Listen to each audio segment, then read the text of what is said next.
সকলকে স্বাগত জানিয়ে আজকে এই সুন্দর বাটারফ্লাই ব্লাউজটি কাটিং করে দেখাবো। তো প্রথমে কাপড়টিকে আমি বিছিয়ে নিয়ে নিচ থেকে দাগ দিয়ে ঝুলের মাপটি নিয়ে নিচ্ছি। ঝুল এখানে 16 ইঞ্চি নিয়ে নিলাম, বুট নিয়ে নেবো 5.5 ইঞ্চি, বগলের মাপটি নিয়ে নেবো 6 ইঞ্চি। বগলের মাপ যেখানে নিয়েছি সেখান থেকেই বডির মাপ নিয়ে নেব, তারপরে কোমরের মাপটি নিয়ে নিচ্ছি, সেই দাগগুলিকে সোজা করে টেনে নিলাম। এখন টিকেনটা দিয়ে দিচ্ছি, নিচ থেকে 1/2 ইঞ্চি তুলে নিলাম। এখন আর্মহোলের শেপটি সুন্দর করে এঁকে নিচ্ছি। বুট গলারটা নিচ্ছি এখানে 2 ইঞ্চি, গলার লম্বা নিয়ে নেব এখানে 10 ইঞ্চি। এইখানে এইভাবে একটি কোনাকুনি দাগ দিয়ে দিলাম। এবার নিচ থেকে বাটারফ্লাইয়ের শেপটি দেওয়ার জন্য 2 ইঞ্চি উপরে দাগ দিয়ে এঁকে নিলাম। তারপরে পুট ডাউন দিয়ে দিচ্ছি 3 সুত মতো। এবার কাপড়টিকে সুন্দর করে কেটে নিচ্ছি।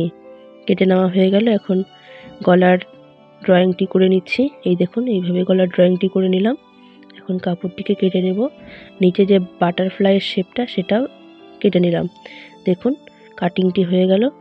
সম্পূর্ণ সেলাই করার পর ব্লাউজটি এরকম দেখতে লাগছে। সম্পূর্ণ ভিডিও দেখার জন্য সকলকে